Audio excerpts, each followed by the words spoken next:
Hello, everybody. Good to have you all here and your time to to be here with us. It's Wednesday, 15th of May, 2024. It's 9 p.m. here in Ireland, in UK, 10 p.m. in France.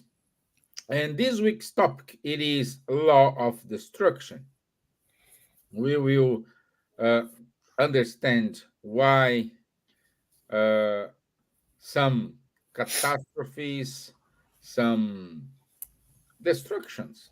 It is allowed by God, and what's the role of it in our path for evolution.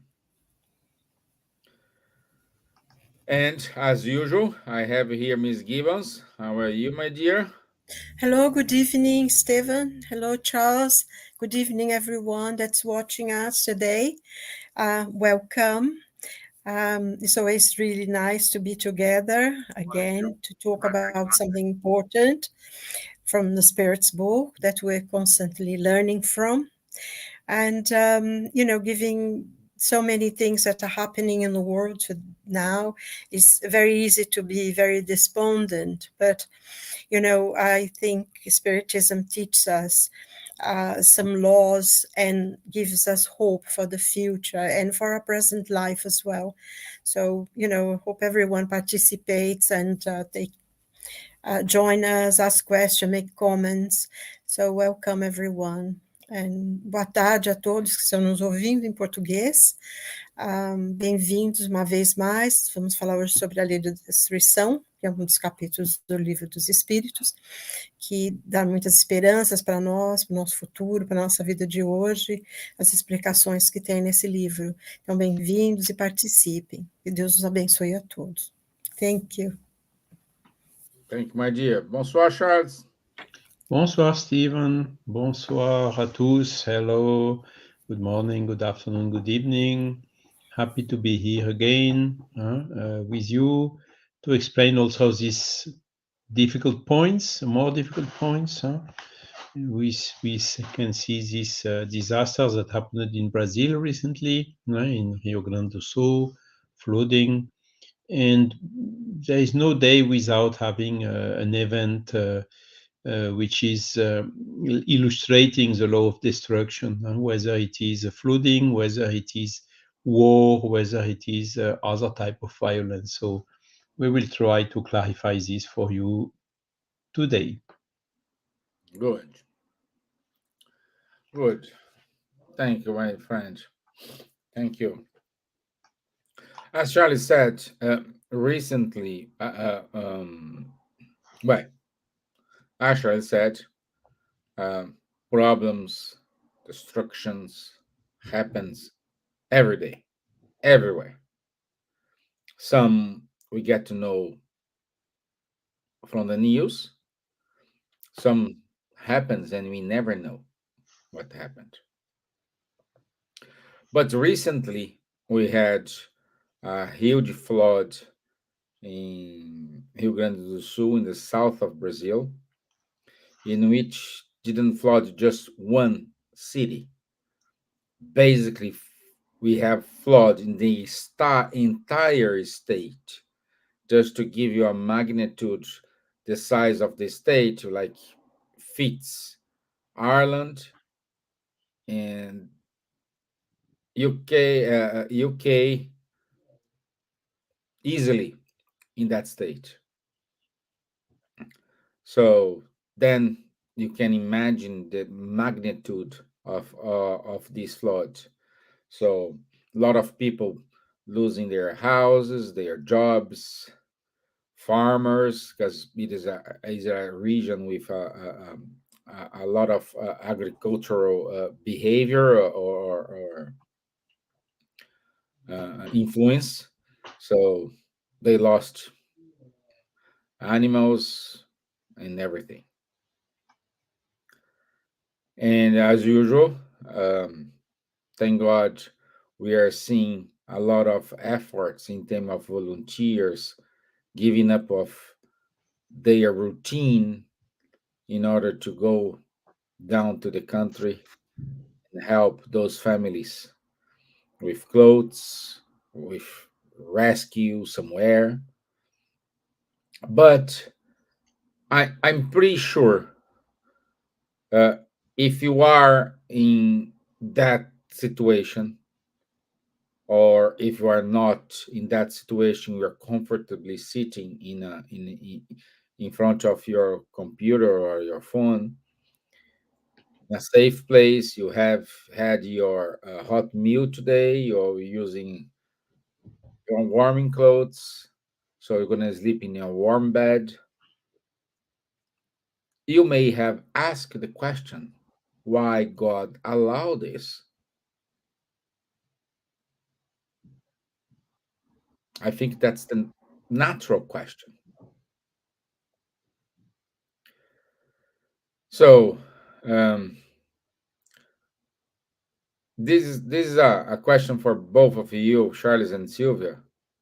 Let's try to give our view in terms of why God allowed such event happen.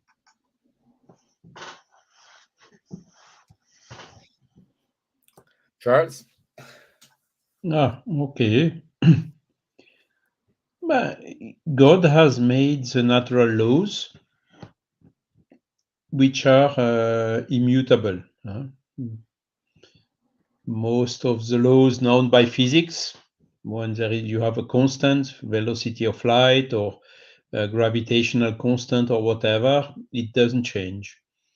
So this type of events happened regularly. Like talking about flooding, for instance, or you can talk about earthquake or whatsoever. The point is, how do we see it? What means destruction? Destruction of what? Destruction of the physical body, but not of the soul. That's first. Sooner or later, even through natural causes, one day we will die. It's also the same destruction. So these collective destructions, like the floodings we have seen, we have talked about, happens from time to time, but its effect is to destruct the physical body, but not the soul. Okay, so that's a big difference, because what we call destruction is in reality not a destruction, it's just a transformation. The soul leaves its current body, and will have the opportunity, as per the law of reincarnation, to have a brand new body later on. Okay, whether it is through natural process, or natural death, or whether it is through collective death, or like we are talking about. So the vision is already changed by this. So why does God um, allow destruction? Because when we think about this transformation I'm just talking about, is needed. Okay, because, for instance, all the living beings, human or animals, incarnated in a physical body, need food. So to eat food, even vegetarian, you need to destruct some vegetables in order to take the food, or to destruct also animals, if you are not vegetarian. And some animals, the animals which are eating meat, for instance, are also destructing some other animals in order to survive. It's the law of destruction is correlated to the law of conservation. But what is destructed? Is it the soul of the animal? No, it is just the physical body of the animal. And it is needed. This necessary destruction is is happening in nature since the nature exists, and it is necessary in order to have a natural biological transformation, of the living beings, and renewing and evolution and betterment of the species. Okay, so this natural destruction is a law. This is why this natural destruction is a law of nature. Okay. Now, when we talk about abusive destruction, that's another thing. Okay. Abusive, for instance, animal food or abusive pollution or whatever, that's another story. Only the necessary destruction is as per the law of nature. The abusive destruction is done according to the free will of the humankind. And what can seem to be a natural destruction, like the floodings we are talking about, in reality, we know exactly today, due to the human activity, the overconsumption, the pollution, and so on, that some of these destruction is I would say the multiplication of these natural events is due to this human activity and the global warming. So what was a natural destruction because it happened, floodings or earthquakes, for instance, happened as always, but flooding, for instance, they are more frequent and intensifying as a consequence of the activity of the human being. So what is the main goal of destruction? The main goal of destruction is for us to learn. For instance, we are discovering again, when there is a flooding, that the houses we have constructed are basically in the bed of the rivers. You know, a river has, I would say, a normal daily bed. Then you have the decennial flooding bed, and then you have the centennial flooding bed. So if mankind is constructing inside this centennial riverbed, he knows perfectly that there is a risk every 100 years to have the house in water. Okay. And with the increasing of the effect, maybe instead of being once every 100 years, now it's once every 50 or once every 20 years. So mankind knows this perfectly. So why are we still constructing houses in the centennial riverbeds? Of course, it's easy to say because there are thousands and millions of houses in those. All the norms which are used to calculate, for instance, dam and all these things, they have been done according to the observation we have made before the global warming. But now with this global warming, with the intensification and the amplification of these floodings, we need to review all the norms and to change it. And there is a lot of things to be done. We know exactly what has to be done. The problem is, do we have the will to do it?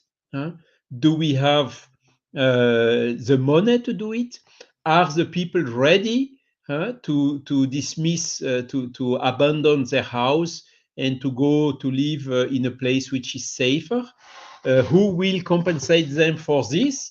There are a lot of questions, of course, who need now to be answered.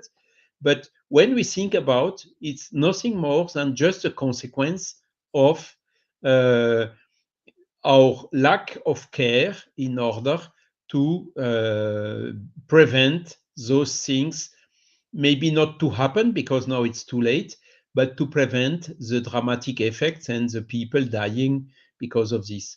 And I think the President Lula said recently that the country was not ready to face such an event. And I say in France, it's the same. In Belgium, Germany, there has been also huge flooding 2 or 3 years ago, the type of centennial flooding or maybe even more. And still, we were not ready. We could not avoid some fatalities to happen. Okay. So it is time now to think about all this and to take the preventive measures in order to mitigate the consequences of such events, which are getting more and more frequent. Thank you, Charles. I'm just showing here some images of the destruction, just to show everyone the dimension of what we're talking about here. And so, if you want, I can give you the link later on. And you, my dear Silvia, what what to say for someone who lost everything?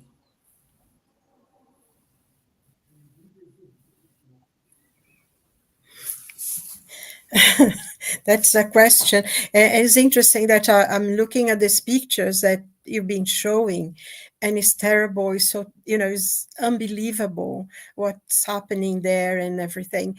And reminded me of seeing scenes like this before when in New Orleans, when they had that problem in New Orleans as well, that flooded everything. And, the number of people dead is actually are going to be a lot more once the waters go down.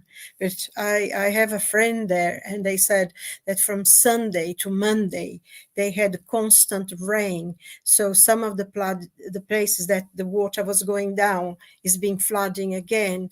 So, it's incalculable the damage and the harm that's been causing and loss of life. And what can you say? You can't say anything because I think the only thing we can do is to listen to what the people who are going through this have to tell us.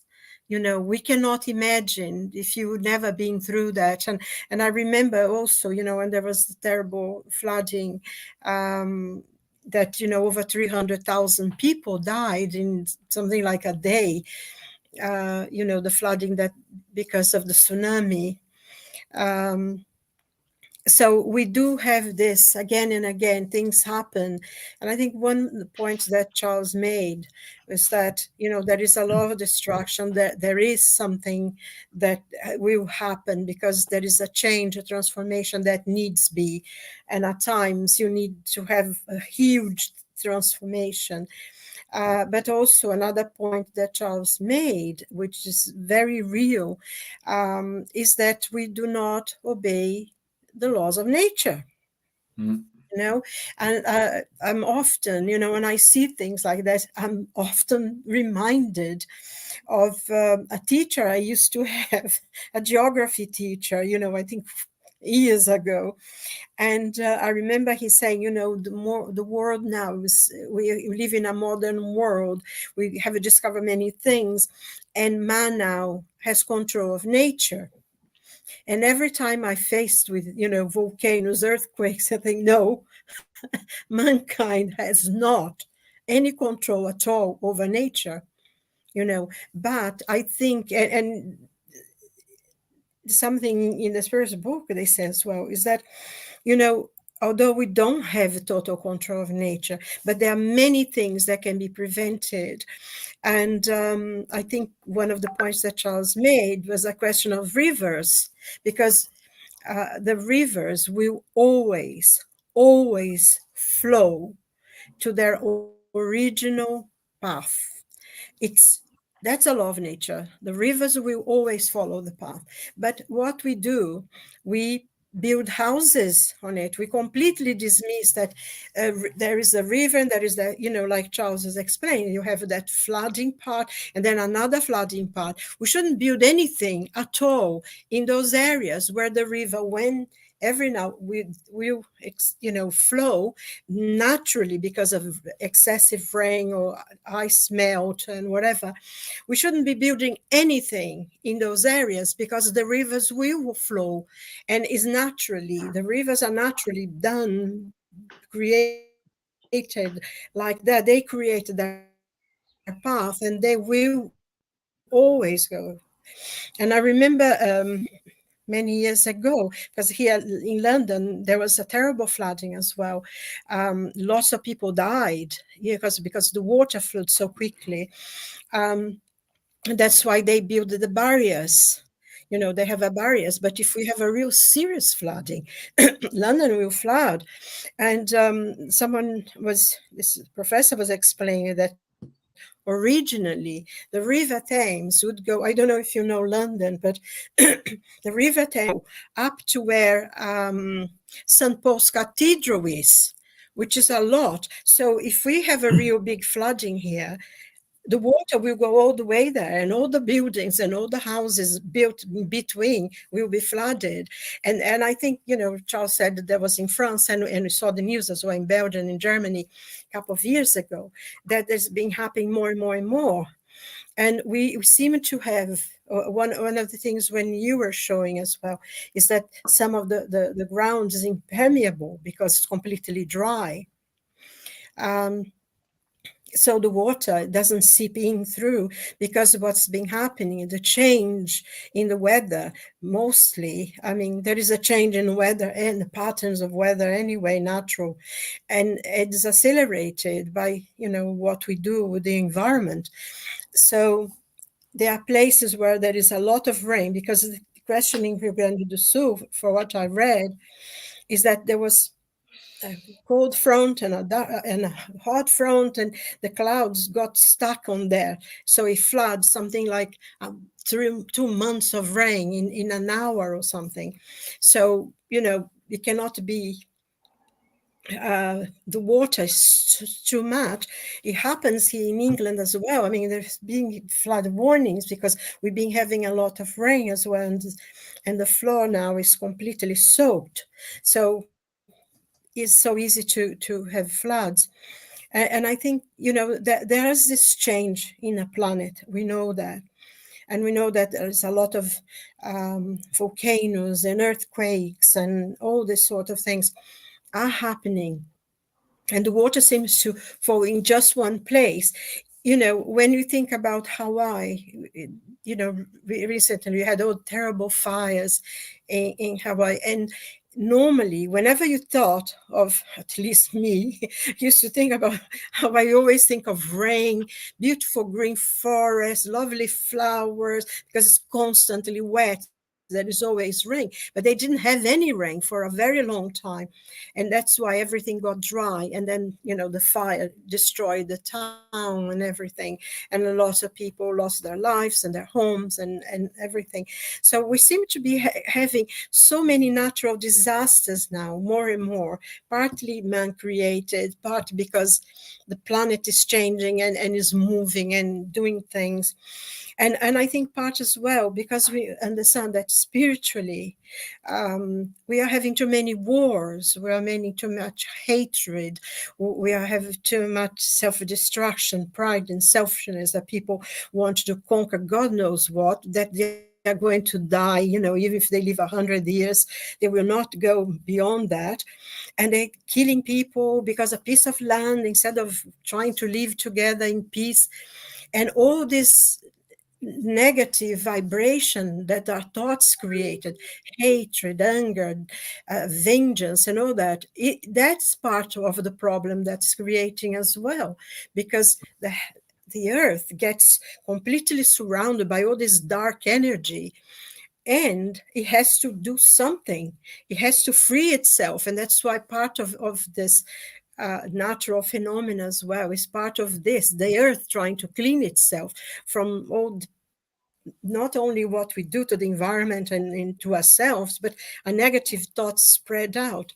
So we need to have a big change in the way we think and the way we do things. But also, I find that sometimes we can become quite, when we were saying about people staying in front of their computers, living in a nice, comfortable home, they don't know what's happening. And I think one of the things is for us to learn that things change. Things are, today is one way and tomorrow will be different. And it's part of this huge transformation that our planet is going through. and it's a way that we also become sympathetic. It's a way for us to express a kindness. I think you made a point, there are a lot of people donating food and donating things, volunteers. I know that here in London, there's quite a few organizations that are collecting clothes, especially because one of the problems now is the winter is arriving there and it's getting really cold, and people don't have any clothes because whatever they have is wet, and they need a lot of winter clothes as well, which people are trying to gather here. So as terrible thing is, it awakens in people that sense of charity, of try the empathy, try to help the others who are in problems. So we have this balance, isn't it, that in one way it's a way that we can awaken in us a kind of try to help and a kind of empathy, and so from all that horrible thing something good comes out of it as well. And I feel that we need to hold on, because I think, going to the question that you asked, why does God allow it? And God does not allow anything. We, it's part of our planet, part of the cleansing of our planet, part of the evolution of our planet that we are going through, because floodings being in the planet for many years, many times. We have the story of Noah, don't we? That, the world was flooded. But then, even before that, there was flooding as well. That's not quite explained, but the whole planet flooded. So we do have this. And we have this water running, and we have rivers. I mean, ancient rivers that were the birth of civilization was actually dried up because there's not enough water, not enough ice. So it's part of the transformation, it's part of the movement of our planet, because as our planet become more and more advanced, spiritually, especially spiritually, morally, those kind of disasters will be less and less until come a point that we don't need, as a planet, we will not have to go through those experiences again. So as terrible as it is, the positive point is that awaken empathy and the desire to help those who are in suffering, and is part of the transformation of a planet. And it's hopeful, and the laws of distractions are there because, as Charlie said, it's a transformation to something better. So there you are. That's right. Sorry. Yeah, my dear. The first thing happens is why he allowed, and you wisely said he doesn't allow anything. And we do have people who does believe in this planet warming, other doesn't believe. We are not here to judge. We are here to work with the facts, and it's up to you to decide what you want to take as a truth. But we need to agree that all these problems with plastics, as Charlie said, building houses in places which is natural bed from the rivers, concrete everywhere, putting houses in dodgy places. Um, Also, the problem with the trash throwing everywhere, no recycling, no this. So that's the consequence. This is a consequence, and God, God is not responsible for this.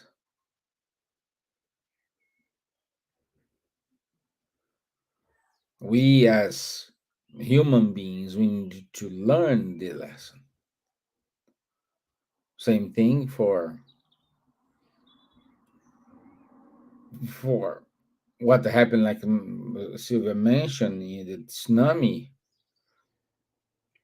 The cause was a movement of the plagues and caused the tsunami. Are we prepared? I think we, even though we have a great engineering system, great professionals around the world, it's impossible to prevent such size of the disaster. Like, even though with the Katrina hurricane,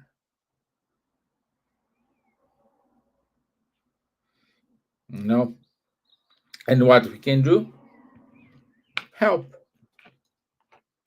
donate, because we don't know if tomorrow it's be us in their place. We don't know. A prayer. I don't have money. I don't have clothes. I don't problem. No problem. Do a prayer. Do a prayer to comfort those hearts who are devastated. Or if you want to donate, I'm pretty sure in the place you live in, the country you live in, there is a donation center.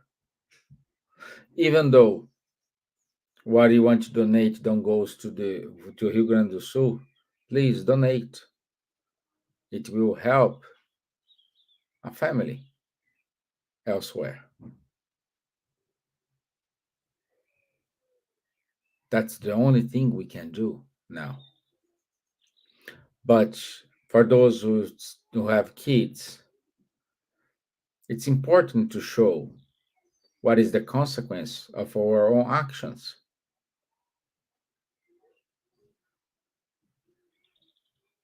To at least try to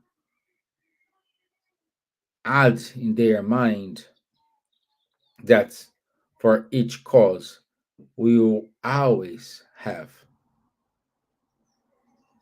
a consequence.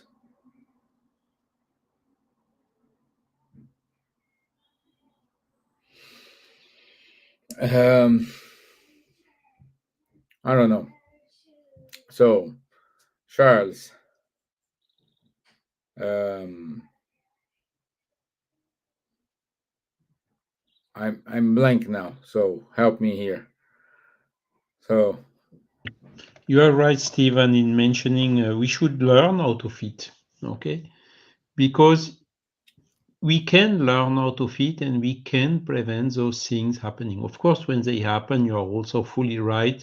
We need just to help, to donate, to do whatever we can to help those people, the victims. This is part of the human solidarity. But we should think more. We should push the lessons out of it. We say, yeah, look, I think you told at the beginning, or Silvia, look, how much is the prejudice of this? Loss of food, loss of material goods, of houses, of agricultural production, whatever. When you calculate the cost of it, where does this cost come from? It comes from our overconsumption and the fact that we want to build a house cheaper, closer in the riverbed and so on. So this is what you have to balance now. What is the prejudice in case of such an event? And what is the best we can do? Is it the best to just make money because selling oil and whatever in order to amplify more the phenomenon? The consequences will cost us much, much more than all these short-term views. And one of the problems we have as well everywhere in the world is the politics. The politicians, they hardly look beyond the next elections, you know. So it's everything is short term planned, but these things are long term planned. So it's very difficult to convince even the leaders which have been elected to invest, sorry, on long term plans, because they will not see the benefit out of it. So this requires a change of mind. It requires not to look only to the next election.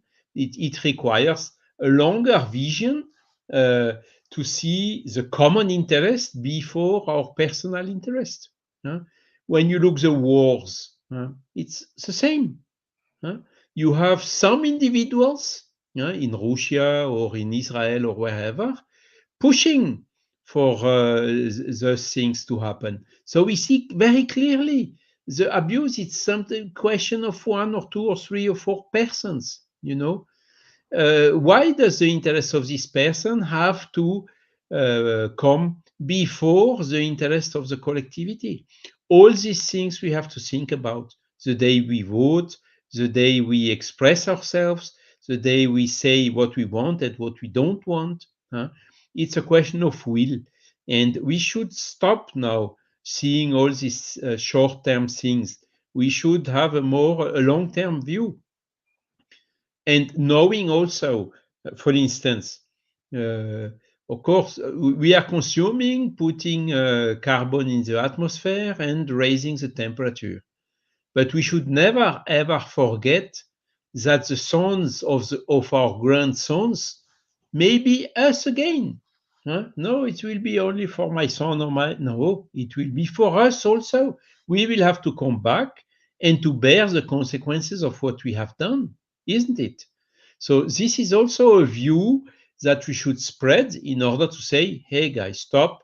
Let's now cut all what is superfluous. Let's having more sustainable behaviors, consumption. Let's do whatever we can in order to stop those things. And seeing the humanity interest, humanity, the earth, which is the planet where we are incarnating in order to allow our souls to progress, and not to make immediate short-term profits. And with this vision, and with also this sense of sacrificing my own interest in the benefit of the global interest, then we will fix the problem quite easily. But who is listening to those things? Who is ready to tighten the belt? Who is ready to resign from some personal advantage in benefit of the collective advantage?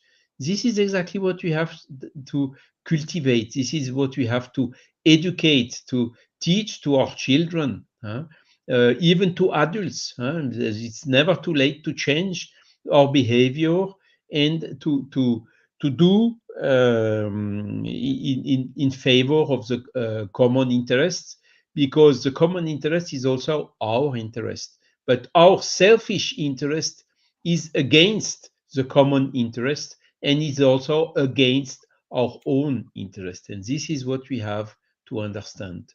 And in terms of prevention, you told it very well. Of course, we know very well where are the flooding risk areas. In France, we do not escape. You have huge cities like Paris and Tours, for instance, who are also, there were some flooding not so long ago. I think it was beginning of the 20th century in Paris. And such flood will happen again, that's for sure. And Tours is the same. It's a little bit different because you see the river going up quite slowly, but so you have the time to escape. So you will have material losses and maybe less human losses. Nevertheless, we know it. We know the problem. And who is doing what in order to prevent it? Not so much. We just ignore, okay, when it happens, it happens. But then we cannot come and cry because it happened, because it was known that it will happen. You see, another example I take often is the earthquakes.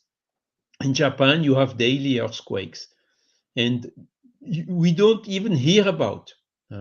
Of course, when there is a huge one, like the one in Kobe, some more than 10, 15 years ago, or the one in Fukushima with this huge tsunami that you mentioned, Stevan, that are the exceptional ones. But even so, even being exceptional, you see that the fatalities are quite limited. Why? Because the people, they know how to construct, they know how to make alarm systems, they know they always have a safe place where they can go in such cases. They know how to construct buildings that are not collapsing, or when they collapse, they are not killing the people which are inside, and so on and so on and so on. So the solutions are here. It's just a question of will, and a question of abnegation, seeing the global interest before our own interest. That's the main point out of it. Thank you, Charles. Thank you. And yeah, Silvia, you always the heart. Charles is more reason. Me, the heart. Okay. Well, You always the as heart. Charles was thinking, when he was speaking, I was remembering things like, he was talking about Japan, and I was just thinking about Los Angeles, because I know that in Los Angeles, until I think mid 70s, it was not allowed to have buildings over four up to 7 floors. And then eventually, because now technology is much better, they start building some high buildings. And it's interesting, whenever I see pictures of Los Angeles, you see in the middle they have all the buildings and all the houses around it, but they are having now a lot more buildings than they had to. And it's the same thing in San Francisco. You see now new films. When you see old movies, you see how many new buildings now have come up. And we know the technology now is much better and they can make things a lot more secure. But, we still try to think, oh, no, we know better. And, when disasters occur, they will take place and will create more victims. And I think, as Charles was explaining, a lot of the problems is that we don't plan, because money is, it's a big problem. And you think about, like in Brazil, in the north of Brazil, in the Amazon, the houses, remember those houses around the river Amazon used to have all those, they were built on top of something. I forgot the names now. They have a special name for those villa something. Palafitas, huh? Piles. Sorry? Piles. Yes, they had a special name for the houses. I mean, those are houses built on in the border of the Amazon River. In Portuguese, I think it's palafitas, né? Palafitas, yeah, palafitas. Palafitas, yes. Thank you, Elsa. Elsa put it, yeah. And because And they were, they built places prepared for flooding because the rivers were going to flood, and they built houses especially for that. And I was watching something the other day on the telly, and they had some places in America where the houses are all built up as well, on top of something underneath. It's open, so if there is flood, the water will run through. So we do have now the technology, the knowledge to do. And if we have to build houses near the rivers, we could do that. And I mean, we know also that in Holland they have developed this thing that actually is a program here, building houses and stuff. And they have this technology that if there is a flooding in a river or something, the house will be lifted up. They have all these mechanisms that can be done now, and the houses lift up away from the flooding. So if we need to go near the river, spending a little more money would build places that people would be allowed to live and not, be destroyed by flooding and everything. So we do have the technology, but we don't have the will, because I think, as Charles was pointing out, a lot of the things, politicians only think about being elected, and then they forget about it. And then in money, it's going to spend more money. And they never stop to think how much money they would save if they were to invest more and build properties that would outstand those things instead of just build anything. So it's a change actually in the mind, because, as we said from the beginning, there is a lot of distraction. We need to have that. We need to have the transformation, and it will occur many, many times. It's part of the nature of our planet and the experience we have to go through. But there are many, many things that we don't need to suffer as hard as the people in Rio Grande do Sul are suffering now, or the people in New Orleans had to go through, or, the people in Germany and in so many other places, in London and everything. And because we are seeing this incredible transformation of our planet, things are happening. One of my greatest dream, one of the bucket dreams that I had, was to see the aurora borealis. And you had to go right up the north, isn't it? Up north. And you actually could see it from London. But did you see last week? I know, it's ridiculous, it's, you have to go to the north, North Pole, and go these places, Norway and Sweden or whatever. And now, it was near London, just open your door and you see the aurora. So something is happening. Something very serious is happening with our planet. And I think when the Spirit teaches us that we are living the end of the days, the times of the great transformation, in which our planet is from atonement to a planet of regeneration. And for some reason, I get sometimes I go, why am I here now? But I think we are part of this transformation. Our spirits need this moment, because everything that we have ever known is changed. It's changing. And sometimes you can become quite scared, despondent. But at the same time, we should know it's something new, something good is going to come of it. And we are here now. And if we have a little understanding, because we are blessed with the knowledge of the Spirit's book, the knowledge that the Spirit's brought to us, we can be hopeful that no matter how bad things are, it will be better. Everything must pass, and it will. And everything is going to be good in the end. There is a quote from Nietzsche, from his book, Aus des Sprach Zarathustra. He says, one must still have chaos in oneself to be able to give birth to a dancing star. Isn't it wonderful?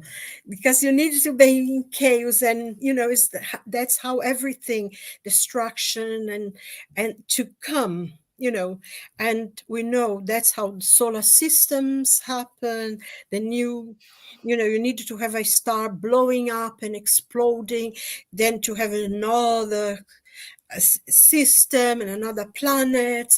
So it's all part of the transformation of the universe. And in a way, even though, as I said, sometimes I feel, oh my God, why am I here now? I would be so much better if I was in the spiritual world. But we needed to be here because we can help people.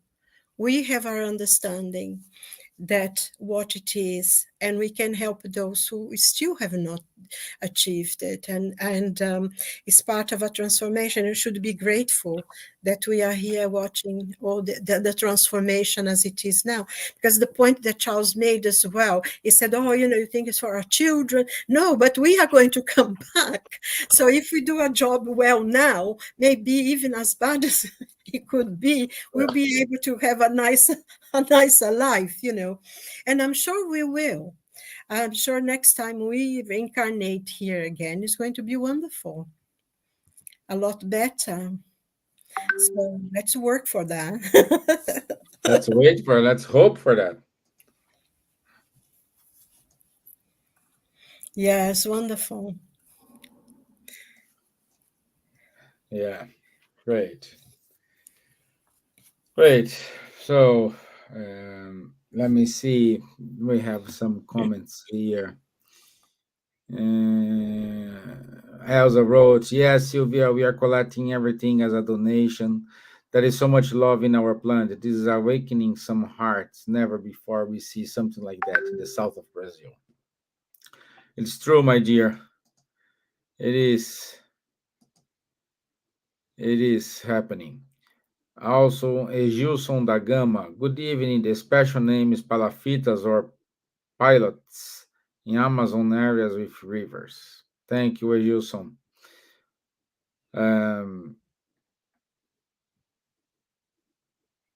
Yeah. Elsa said that the sol da meia-noite.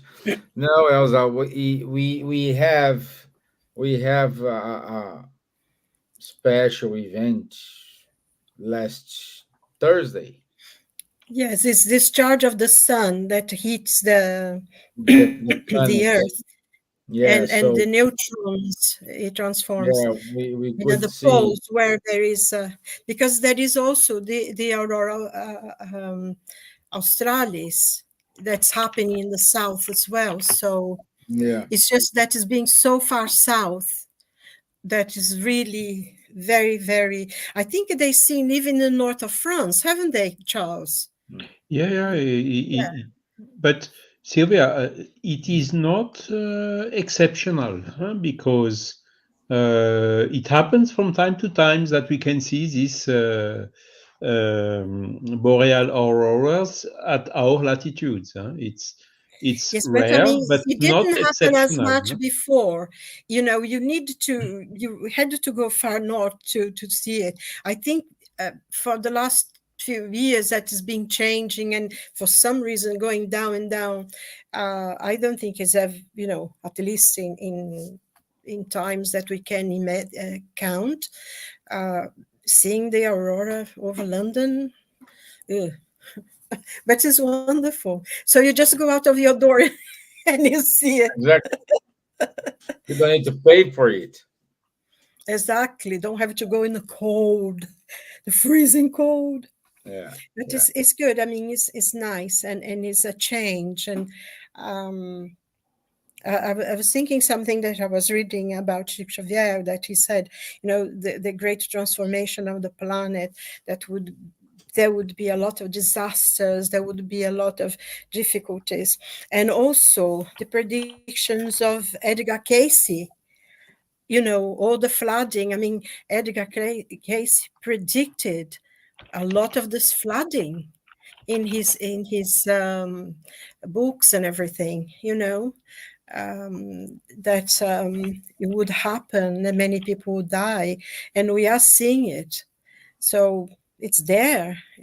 We're being warned, actually. yeah. Good. So happy birthday, Elsa. Happy birthday to your mom as well. So I think this is it. We haven't. I didn't ask the questions, but what about next topic? What's if what you I, guys who are I, I've, watching I've, I've sent you something before, but I'm going to put one there, or if you Yeah, you wanted sent because sorry, I was how do outside, so spirits intervene in our lives? yeah. I don't think I can do it.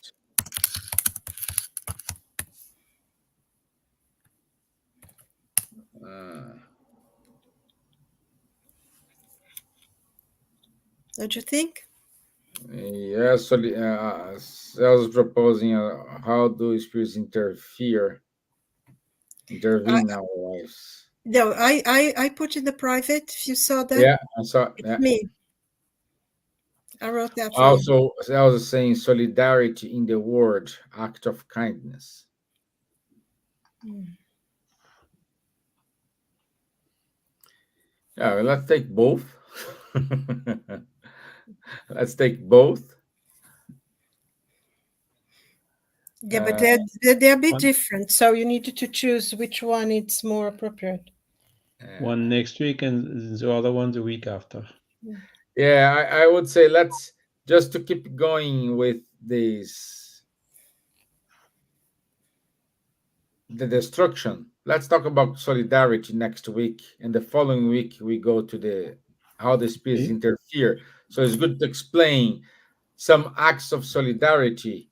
It is happening because some good spirits are trying to interfere to tell us, hey, go this route here, not that one.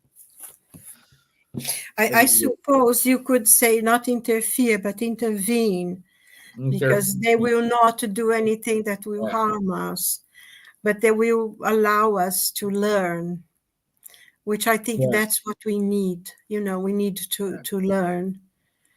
you're right. And Intervene. in the end, we needed to learn the basic things that was taught by Jesus, wasn't it? Love God and love your neighbors yourself. Yeah, no, yeah, yeah, yes. Okay, Okay. so my friends, it's our time.